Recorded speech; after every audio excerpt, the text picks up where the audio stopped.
Shalom. Buset, borongan. Sini mau jahin nggak? Ngomong buset borongan.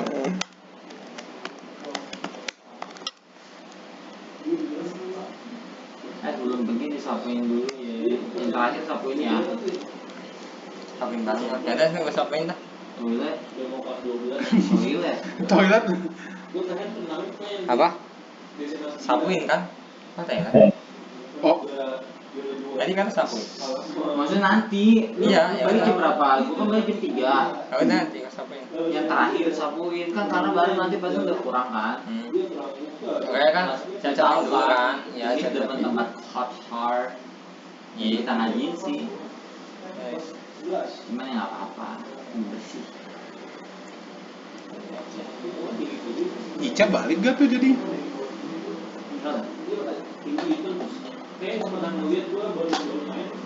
Pak Jero, tas gue dong, tolong, maaf.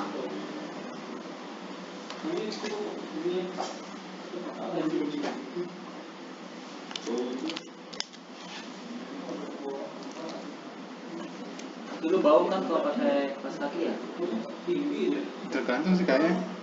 Ada tau cara ngilangnya? Gimana? Gimana? Pakai tawas kalau nggak salah. Kopi. Apa Kalau sih? dulu gue pakai kopi. Nah, iya kopi sih kopi. Kopi hitam. Bubuk kopi kapal api. Ih, kopi hitam biasa yang bener-bener kopi hitam lebih. Kapal api kopi hitam. Jadi, Nggak bisa ada gulanya. Setidaknya nggak bau banget. Iya sih. Setidaknya bisa dipakai lah. oh jadi bubuk kopi yang udah dipakai, supin gitu ke kaki. Kopi yang udah dipakai, yang belum dipakai lah. Tapi kalau kuliah online gitu juga, Pak. Kalau pas semester sebelumnya. Iya. Awal semester. Makin lama makin males. Gue walaupun disuruh buit, yang maksudnya kan suruh itu. Awal-awal gue pakai gitu. Pas lama kelamaan, Kan gue sama Buwit pas lama kelamaan gue sticky notes. gue nonton ulang video dia berapa jam tuh, gue catat semua. Akhirnya gue banyak tugas kan, Iya. nggak ada waktu, ya udah bodo lah. Pas gue terbalik tahu. Masa sih? Lihat atasnya. Terbalik kan ya?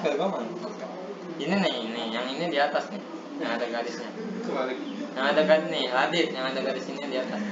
Oh iya. Pasti ini Mikel. Pasti ini Mikel tuh. Mikel bukan tuh. Kau. Selalu mau ngomong kau. Selalu mau ngomong kau. Selalu mau ngomong. No. Tuh. Kenapa Mbak Salu? Di Zoom. Di chat Zoom. Nah, pasti ini Mikel. Bukan. Ini semuanya gitu. On cam aja nggak, belum ada bapaknya. Ya udah. Alfi.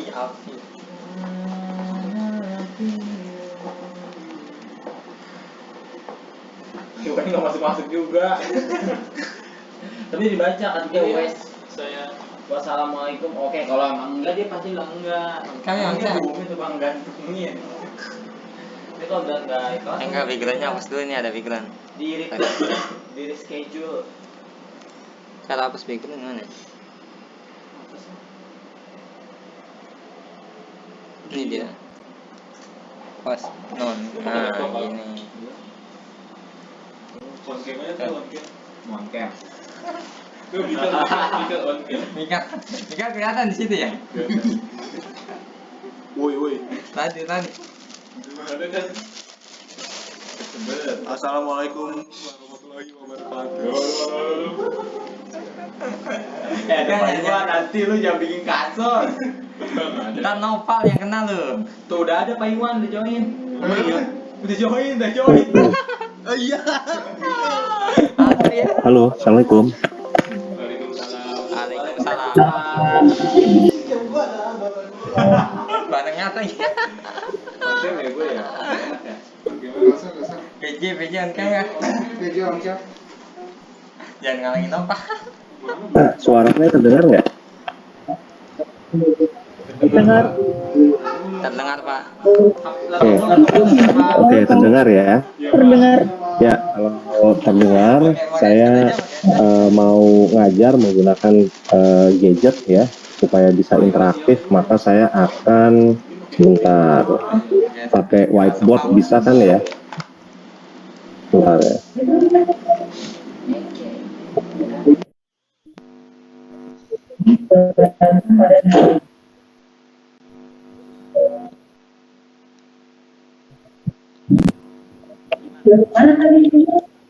Whiteboardnya terlihat nggak? Terlihat, Pak. Terlihat ya. Oke. Kemarin seingat saya ya, nanti tolong kalian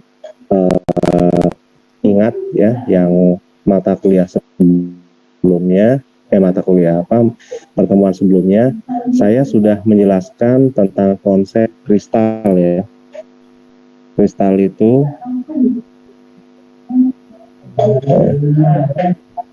itu tersusun dari isi dan disebut basis ya kan.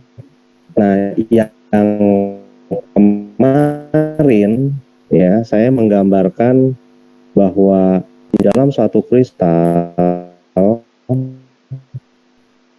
dia memiliki kisi yang saya ilustrasikan berbentuk titik-titik seperti ini.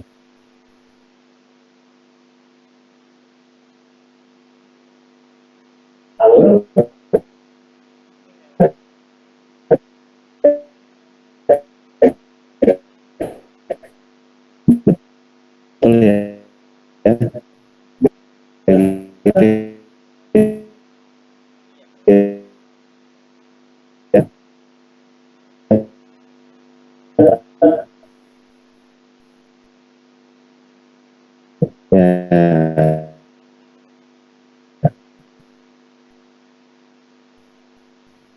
Nah,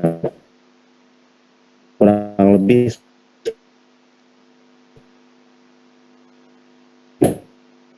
seperti ini yang disebut kisi.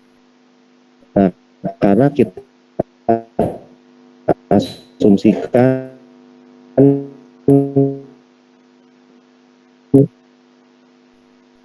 bahwa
Kata Pak Iwan sebentar ya, jangan keluar.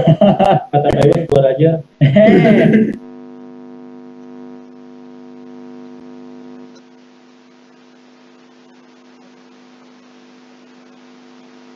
Halo guys. Halo guys. Lagi di mana tuh? Masih di kampus.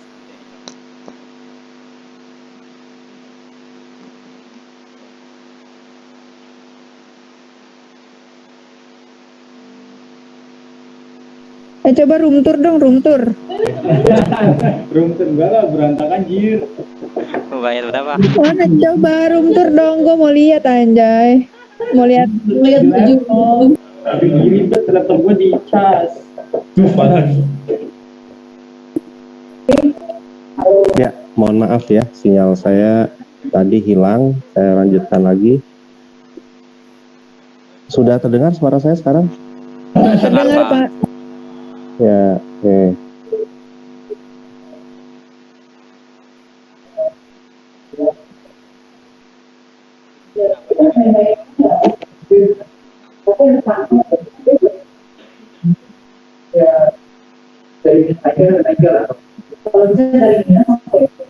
Ya, saya lanjutkan ya.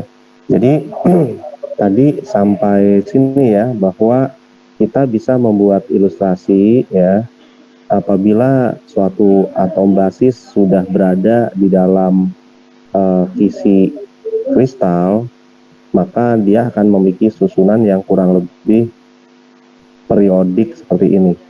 Ya, asumsikan ini sama semua lah ya. Seperti ini ya. Nah, lalu ya kemarin saya juga menggambarkan ya, karena kita pahami bahwa regularitas dari atom-atom di dalam kristal itu orientasinya segala arah ya, 3 dimensi. Ya, gambarnya seperti ini.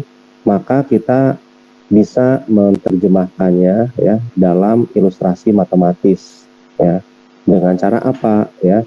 Dengan cara yang disebut dengan vektor translasi. Vektor translasi seperti ini. Nah, vektor translasi bisa dipahami dengan cara apabila kita punya titik origin ya di sembarang posisi, misalnya di sini ya, kita tarik garis sini dan misalnya atom lain yang jadi acuan di sisi sebelah sini, kurang lebihnya seperti ini ya. Nah, ini bisa kita misalkan apabila kita tinjau dia merupakan atom 1 dan ini atom 2, nah, berarti dia punya jarak R1 dan ini R2 itu ya.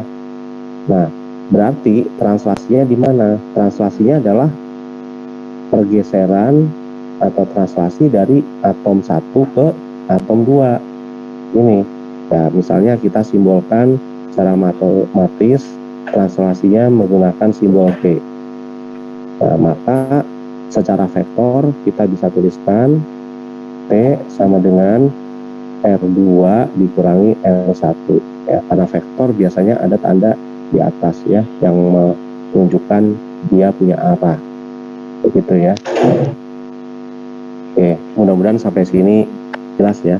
Tadi yang perlu dipahami juga bahwa kristal itu terdiri dari kisi dan basis gitu.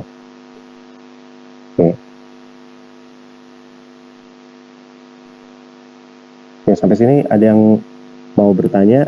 Mudah-mudahan jelas ya. Saya lanjutkan lagi kalau begitu. Nah, sekarang ya, apabila kita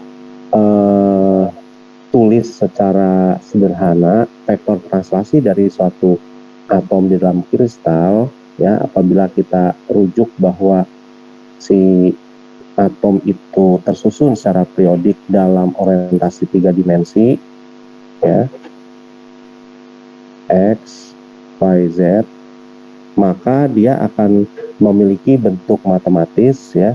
Kemarin saya sudah jelaskan juga.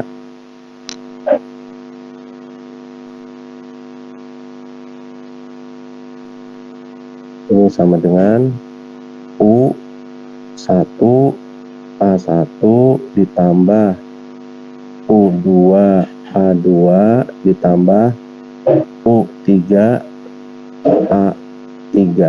Nah, A1, A2, A3 itu merupakan vektor satuan ya. Vektor satuan. Maksudnya begini. Apabila kita gambarkan, kita punya struktur kristal berbentuk persegi ya. Persegi 3 dimensi ya. Kurang lebih seperti ini.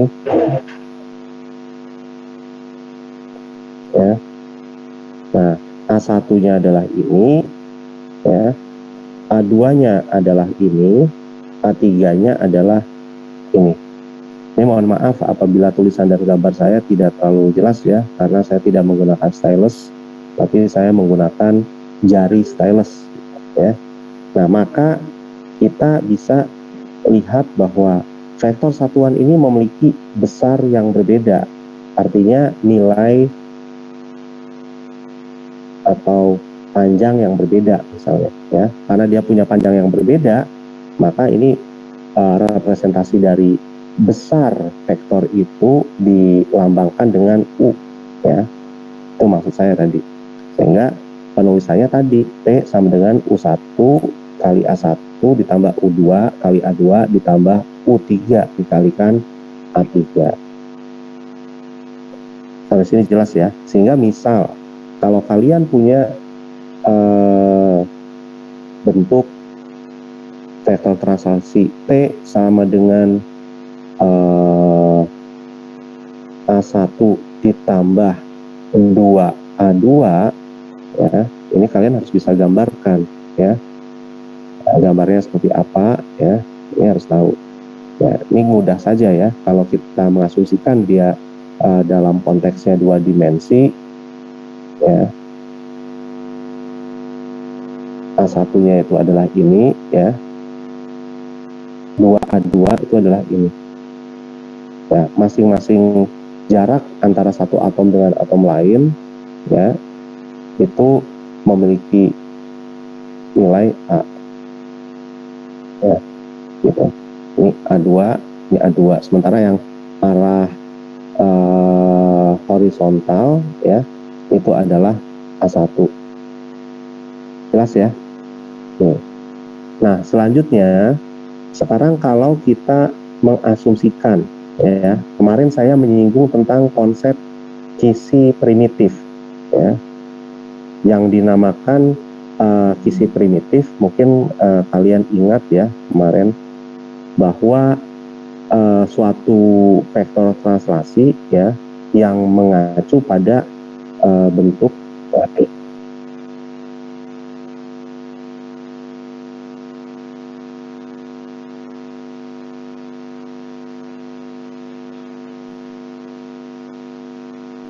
Halo, suara saya terdengar nggak?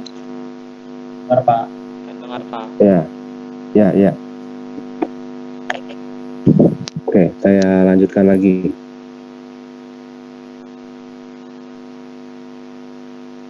Ya, kemarin saya menyinggung tentang kisi primitif, ya. Kisi primitif itu, ya, terbentuk dari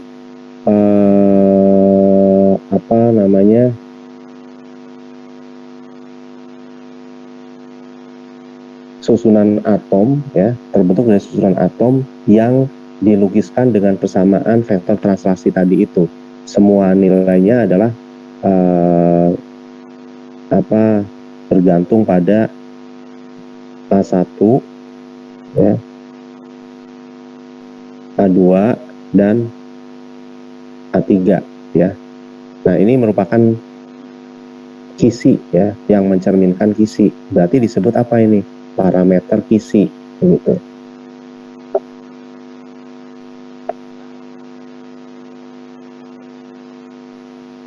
Nah, selanjutnya, ya, misal saya punya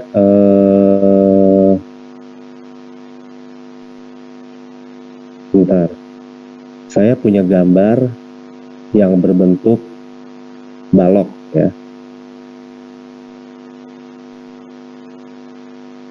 Tadi sudah saya gambarkan, saudara.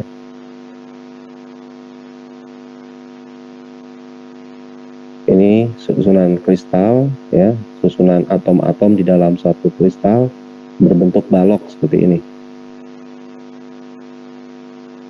ya. Nah, tadi saya lukiskan bahwa bagian ini, ya, dia punya kisi A1, ya. Bagian yang vertikal adalah A3, bagian yang sisi sebelah sini disebut A2, ya, sal. Nah, ini disebut apa? disebut sebagai sel primitif, ya. Disebut sel primitif. Nah, sel primitif itu artinya, ya, dia memenuhi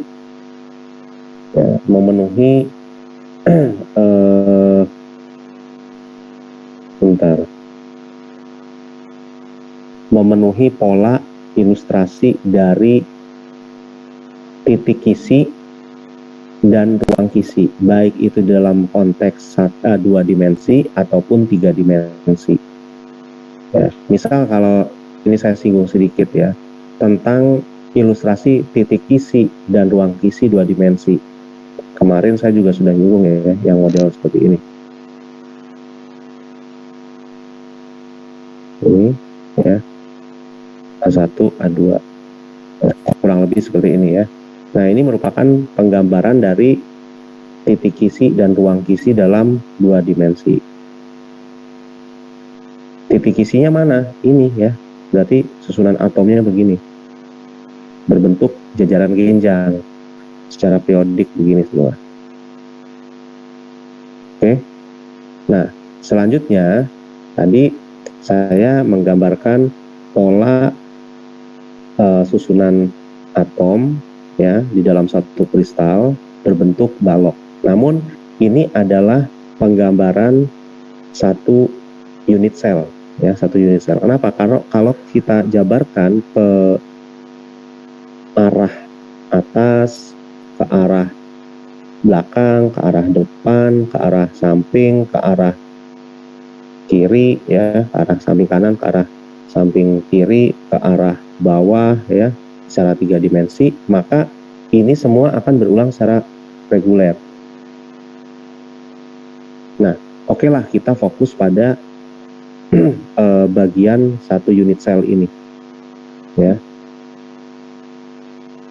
Ini disebut apa? Ini disebut sebagai sel primitif. Kenapa? Karena dibentuk oleh sumbu primitif. Sumbu primitif itu yang mana?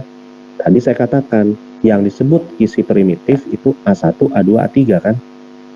Jadi dia hanya mengarah pada satu satuan saja besar vektornya ya.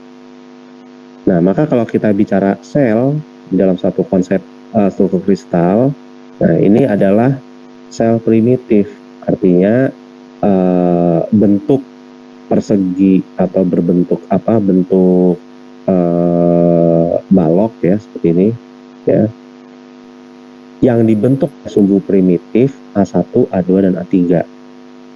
Oke, jelas ya. Saya lanjutkan. Nah, di sini ya, kalau kita ambil kalimat yang sederhana, maka sel primitif itu merupakan apa? Merupakan tipe dari sel satuan. Ya, merupakan tipe dari suatu sel atau disebut juga sel satuan. Tadi saya katakan bergantung pada kisi atau kita biasa kenal dengan parameter kisi A1, A2, A3. Oke. Selanjutnya ya, kita lihat di dalam ruang kristal seperti ini. Di dalam ruang kristal artinya si sel primitif ini kan mengisi ruang 3 dimensi ya. Maka saya gambarkan tadi ada tanda panah atas, bawah, kiri, kanan, depan, belakang. Kalau mengisi ruang, logikanya apa? Berarti dia punya volume. Ya kan? Dia memiliki volume. Volume itulah yang disebut sebagai apa? Sebagai volume sel minimum. Jadi kalau kita hanya mengacu pada A1, A2, A3, maka ini disebut volume sel minimum. Ya, ini disebut volume sel minimum.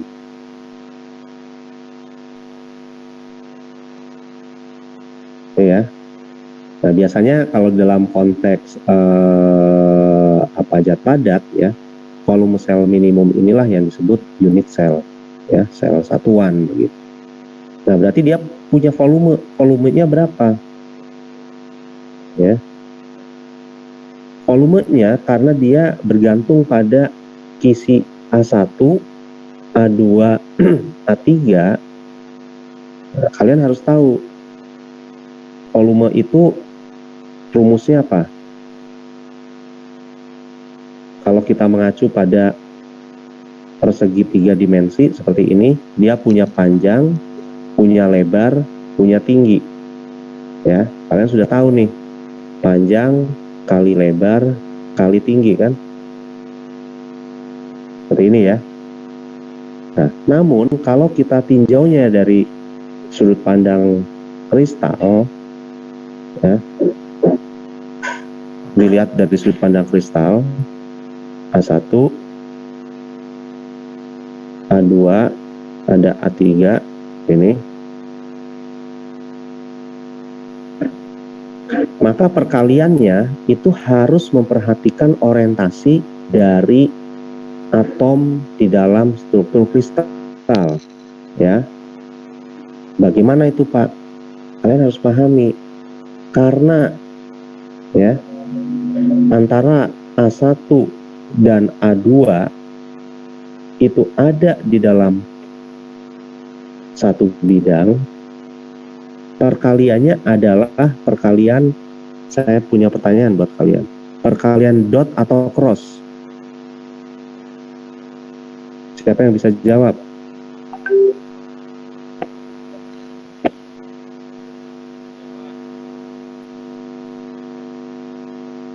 Cross. Apa? Siapa yang bisa jawab? Perkalian cross atau dot?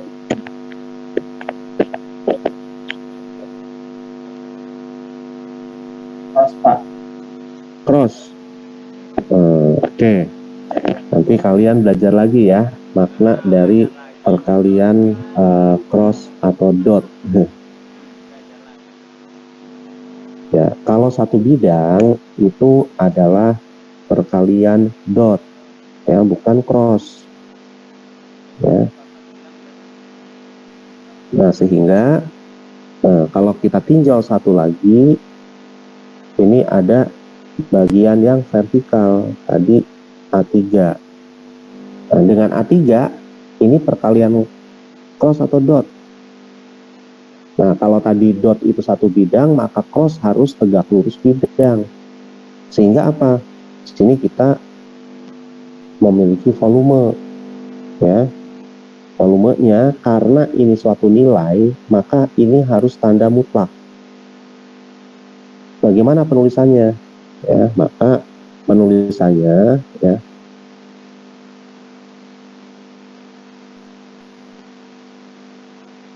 seperti ini, ya, A1 dot A2, ya, cross A3. Jelas ya? Nah, inilah yang disebut sebagai volume sel, ya. Sehingga apa? Kalau tadi dalam konteks atom yang ada di dalam kristal di 3 dimensi seperti ini, ya,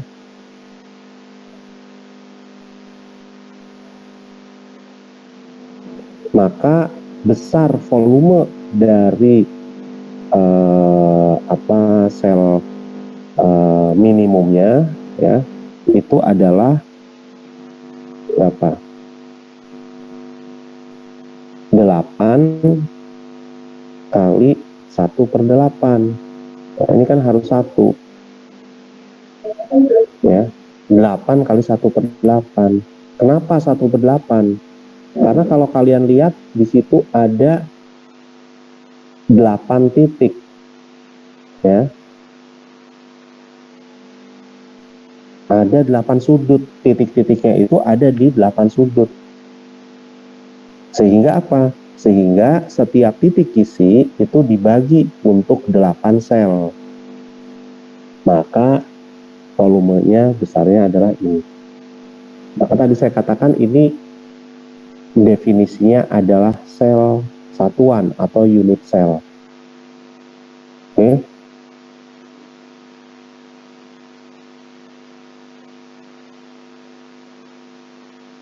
Nah, sekarang ada pertanyaan.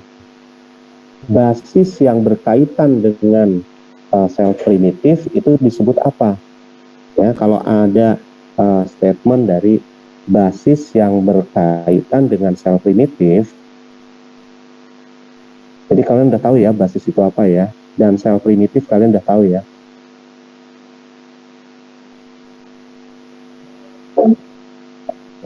Basis yang berkaitan dengan sel primitif ini disebut sebagai ya basis primitif.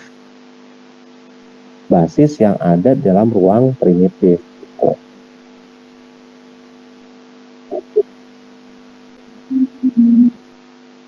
Oke. Berarti artinya apa? Basis primitif itu memiliki atom paling sedikit. Ya, atom yang paling sedikit itulah yang nantinya berkaitan dengan yang disebut dengan apa? Unit sel. Nah, lalu kemarin saya menyinggung tentang konsep bagaimana menentukan sel primitif. Ya. Cara menentukan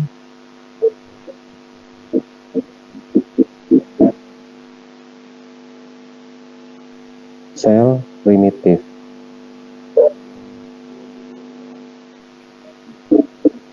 Apabila kita asumsikan ya kita memiliki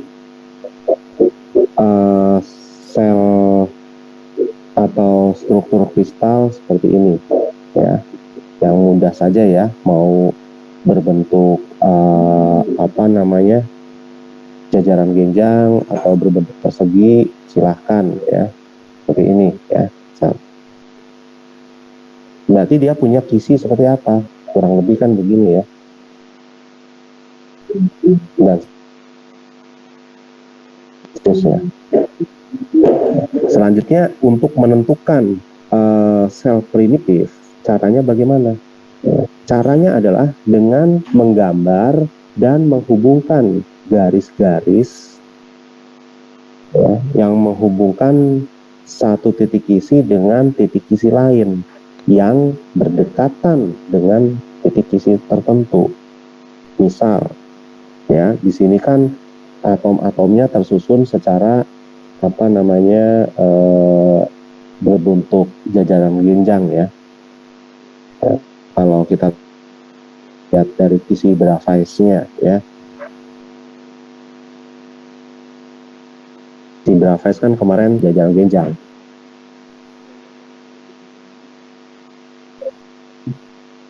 Nah, menggambar dan menghubungkan garis yang menghubungkan titik kisi satu dan yang lain, berarti kita seperti ini ya, menggambarkan atom-atom terdekat. Ini kan sudah digambarkan, yang ini sudah ya, yang ini sudah, berarti yang diagonal ini digambarkan seperti ini ya. Lalu membuat garis yang memotong di tengah-tengah garis ya, antara titik kisi dengan titik kisi yang berada di pusat. Ya. Nah, ini maksudnya ya.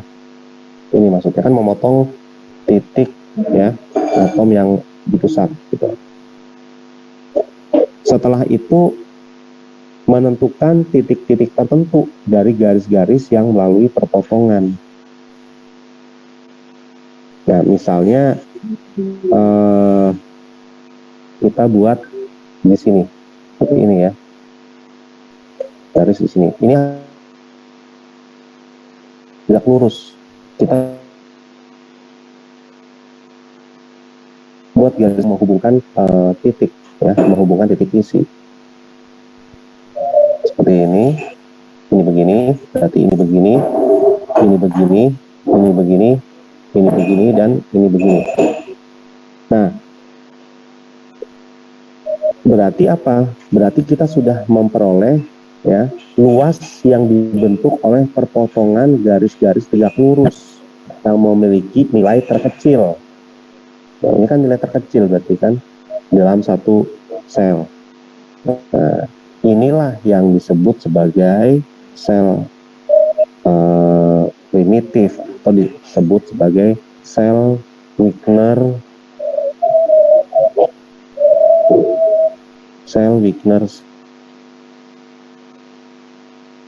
space.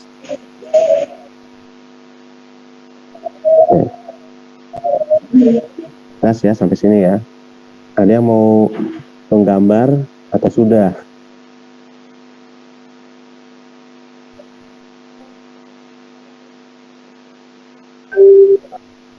Udah Pak, udah dijawab. Ya, nggak terdengar? Sudah ya. Oke, kalau sudah saya lanjutkan.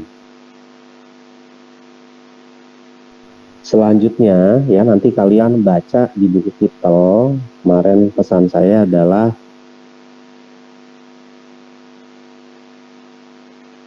pelajari 3 dimensi ya, karena mereka memiliki isi grafis yang berbeda-beda.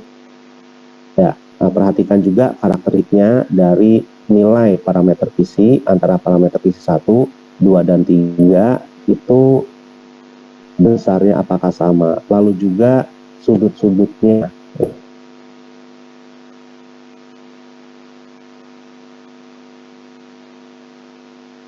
Itu juga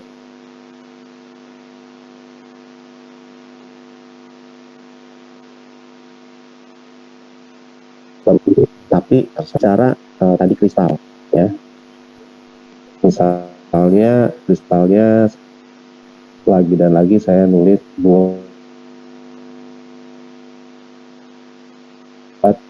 secara 3 dimensi ya untuk memudahkan. Nah, kurang lebih seperti inilah. Nah ini ya kan ada yang orientasinya ke atas ya, ke samping, ke bawah, ke kiri,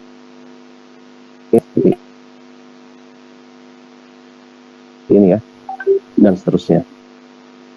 Nah dia memiliki yang namanya orientasi bidang kristal atau arah bidang kristal, tergantung di mana kita melihatnya. Tapi kalau kita meninjau dari kristal secara individual ya, kita akan melihat bahwa kristal tersebut memiliki arah tertentu ya.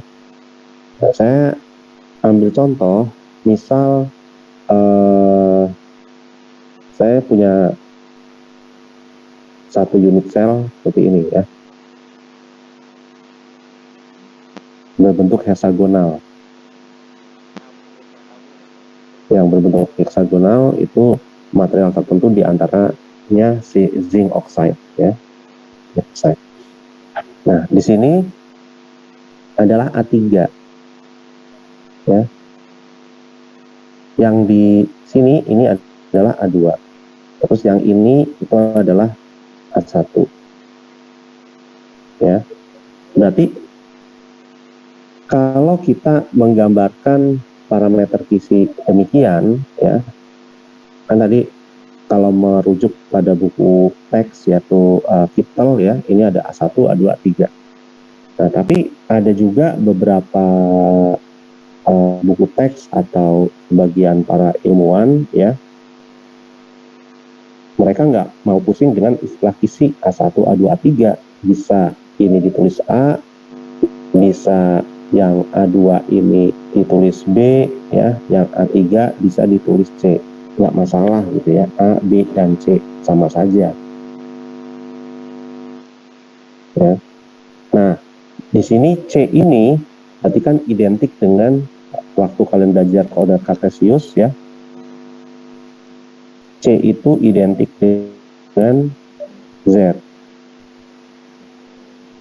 B itu identik dengan Y,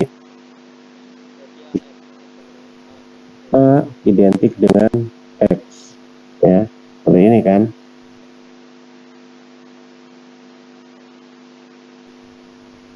Nah, atas dasar inilah di dalam konsep kristal, ya, di dalam konteks kristal, nanti kita akan mengenal istilah orientasi bidang kristal, ya.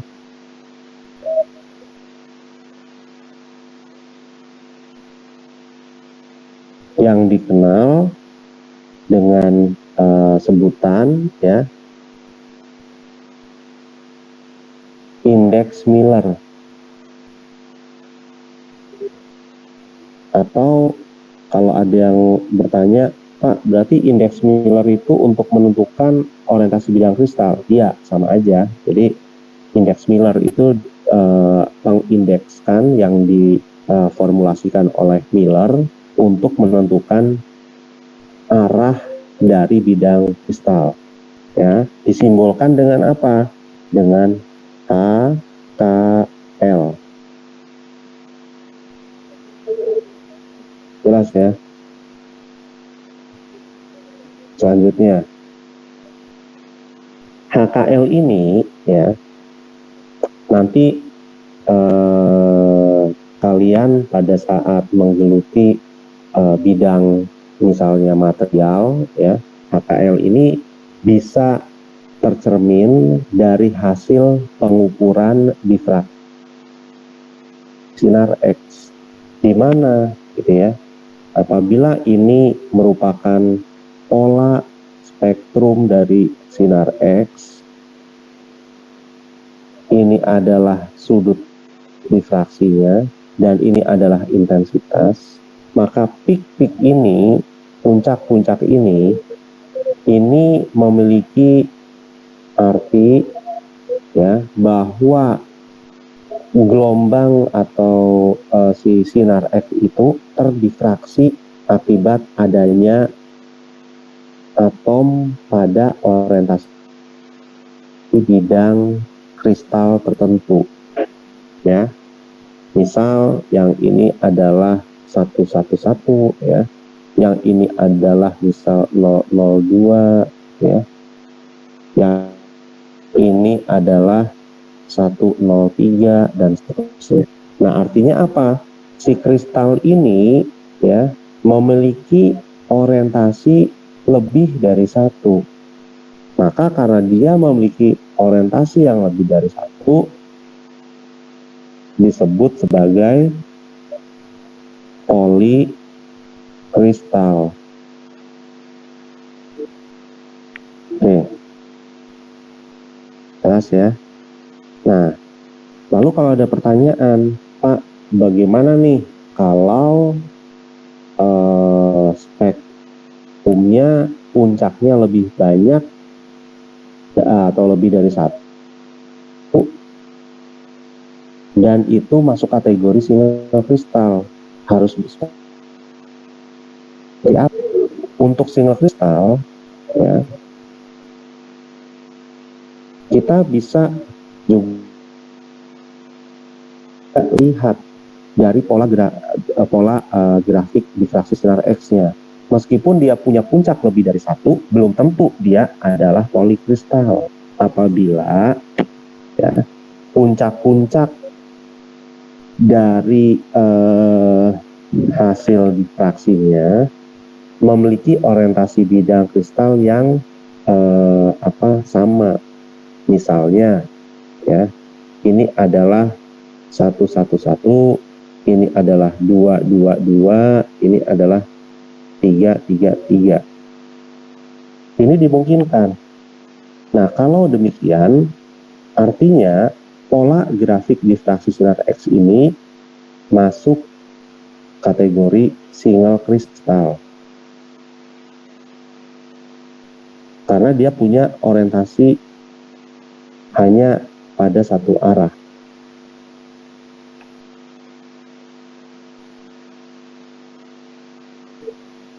Sampai sini jelas ya? Oke.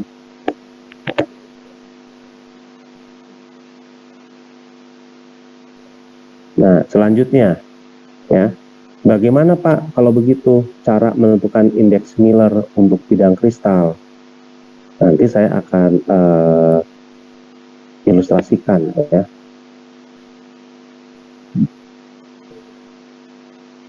Oke.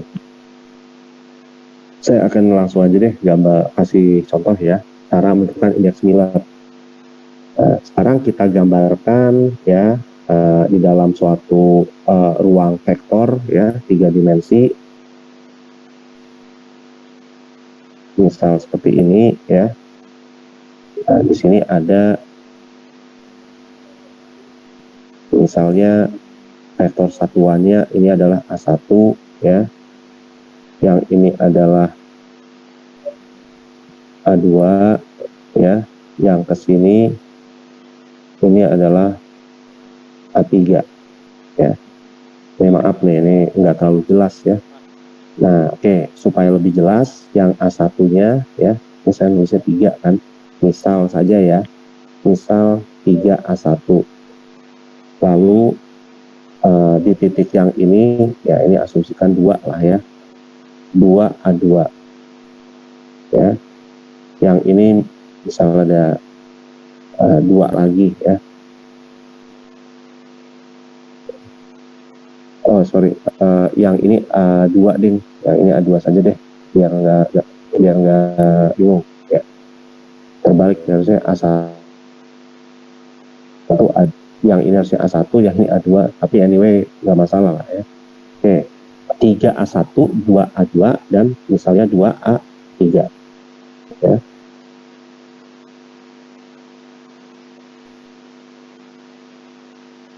Nah, apabila kita memiliki 3 vektor demikian, ya, bagaimana cara menentukan indeks Miller dari bidang kristal ini, gitu ya?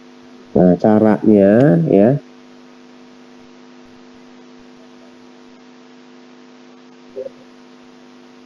kita harus menentukan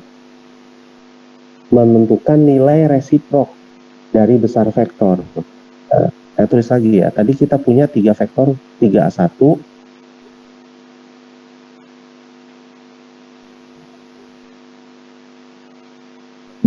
A2 dan 3A3.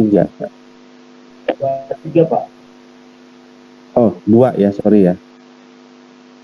2 ya. 2A3. Nah, langkah pertama kita tentukan dulu nih nilai resiprok dari besar vektor ini. Resiprok itu artinya apa? Kebalikannya ya. Nilai resiprok dari 3 berarti 1/3. Resiprok dari 2 1/2. Yang ini juga sama berarti kan. Nah, sekarang kalian harus menghitung KPK faktor persekutuan terkecil dari 3 dan 2 berapa? Nah, ini langkah pertama menentukan nilai resiprok. Kedua, cari besarnya KPK ya. KPK-nya berapa? 6 ya. 3 kali 2 kan 6. Ya kan? Nah, ketika kita sudah menemukan KPK, langkah berikutnya adalah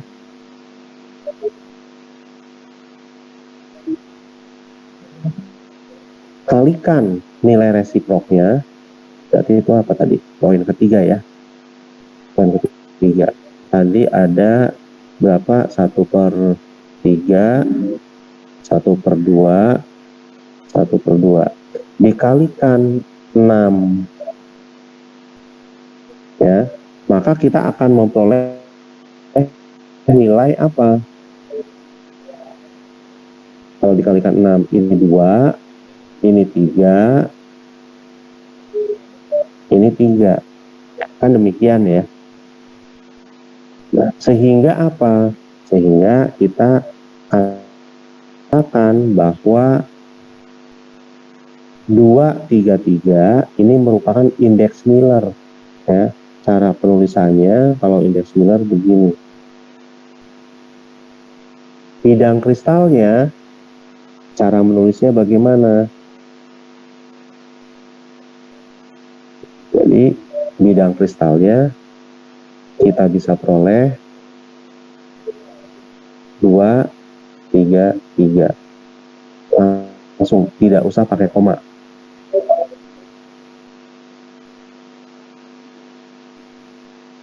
Oke, jelas ya? Sampai sini ada yang mau tanyakan tidak?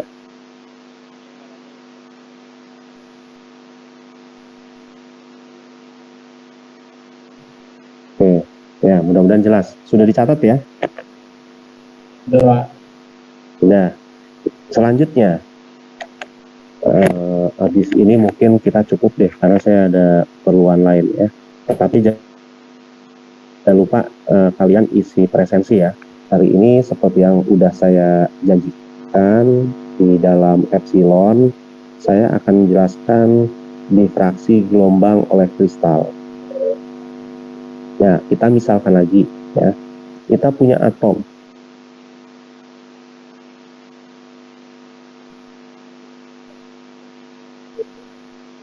Seperti ini ya. Nah, lalu ya, atom-atom dalam kristal ini ditembakkan berkas sinar X. Karena dia menumbuk suatu atom, maka berkas sinar X itu akan terpantul. Ya, kurang lebih seperti ini ya, atau direfleksikan.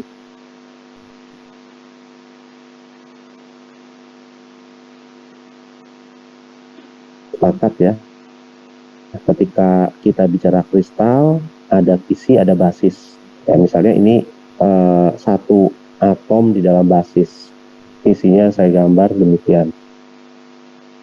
Berarti jarak antara atom satu dengan atom lain ya, kita bisa misalkan apapun ya,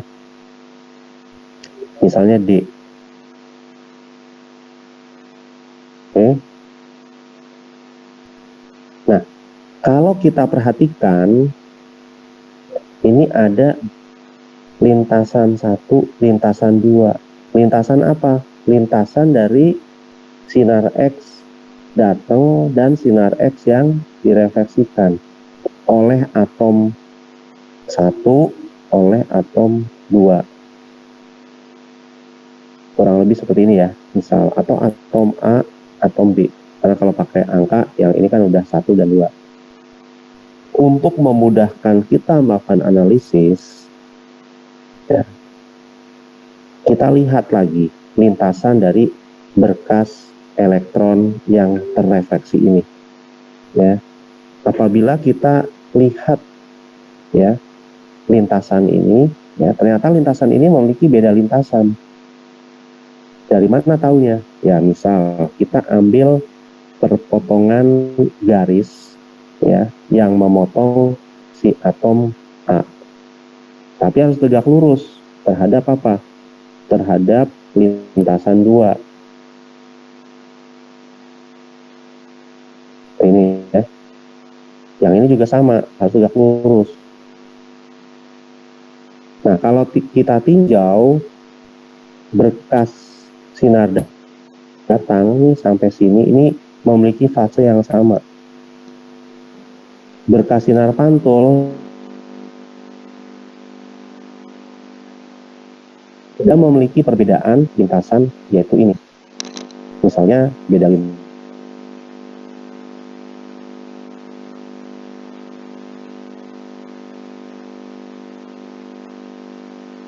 lintasannya itu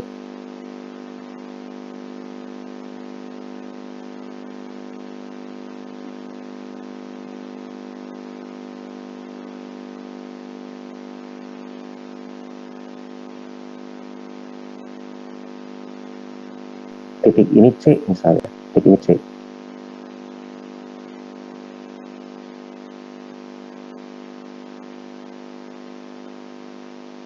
Ini ya terhadap jarak antara dua atom ini ya, atau juga kita bisa lihat ada sudut yang dibentuk oleh ini C, berarti ini D. Di sini ada dua sudut ya, ini yang disebut theta. itu besar dari sudut BAC sama dengan sudut BAD. Kurang lebihnya seperti inilah ya. Oke. Selanjutnya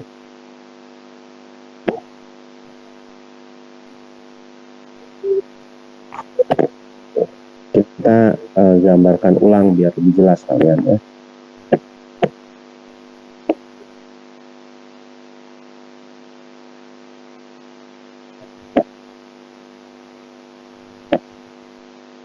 Seperti ini ya.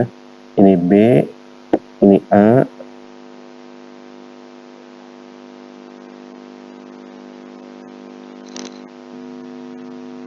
ini theta. Ini theta. Dari sini kalau kita analisis sudut BAC ya tadi itu kan sama dengan theta.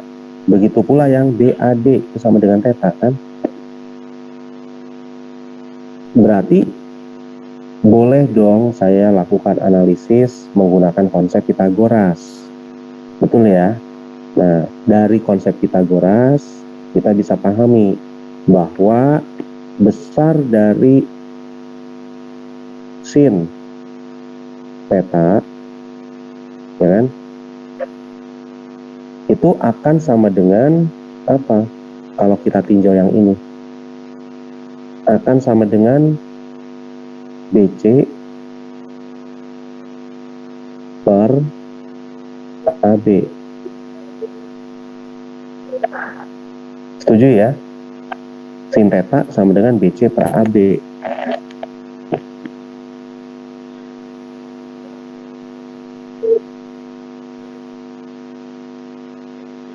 Sementara AB itu kan adalah jarak antara dua atom. Ya. Tadi apa? Kita sepakati jarak antara dua atom itu disimbolkan dengan D.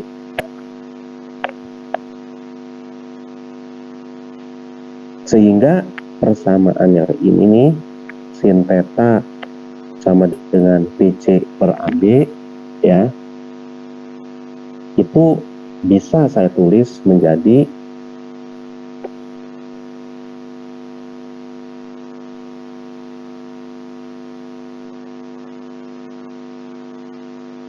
sin theta kan tadi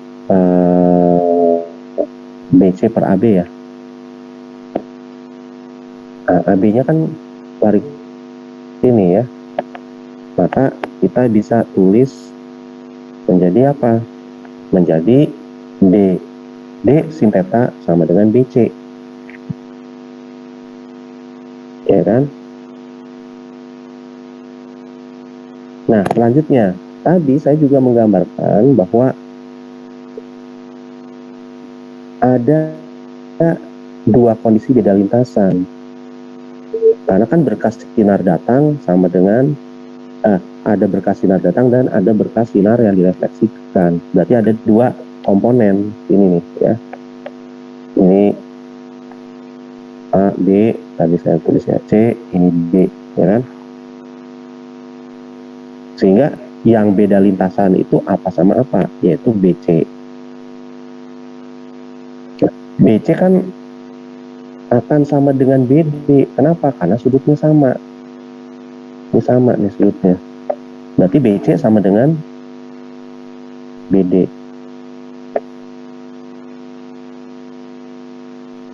Ya enggak? Nah, berarti total beda lintasan itu adalah DC. Ya kan? Artinya di sini beda lintasan yang dibentuk adalah lantai 6. Yang dibentuk itu adalah DB ditambah BC kan gitu ya.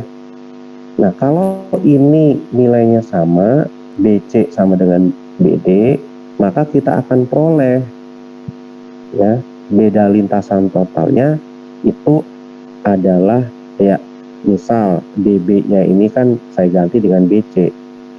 Berarti karena ada 2 BC akan menjadi BC tambah BC. Ya, menjadi 2 BC. Betul ya? Tidak lain, 2 BC ini merupakan kelipatan dari panjang gelombang. Saya tulis BC sama dengan 2 BC sama dengan N lambda. Sehingga apa? Sehingga tadi di awal saya sudah turunkan D sin theta ya sama dengan BC ya, BC.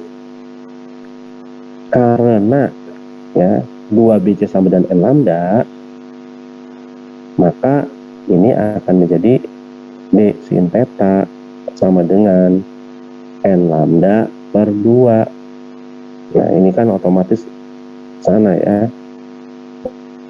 Ya, maka langsung saja menjadi 2. Nah, inilah yang disebut sebagai persamaan yang dikenal dengan hukum Bragg. Ya, sebagai dasar konsep dari difraksi sinar X. 2D sin theta sama dengan R lambda.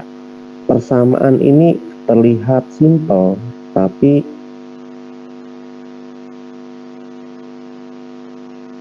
dari konsep hukum Bragg ini ya, kita nanti bisa menghitung bagaimana ukuran kristalit ya dalam 1 unit sel.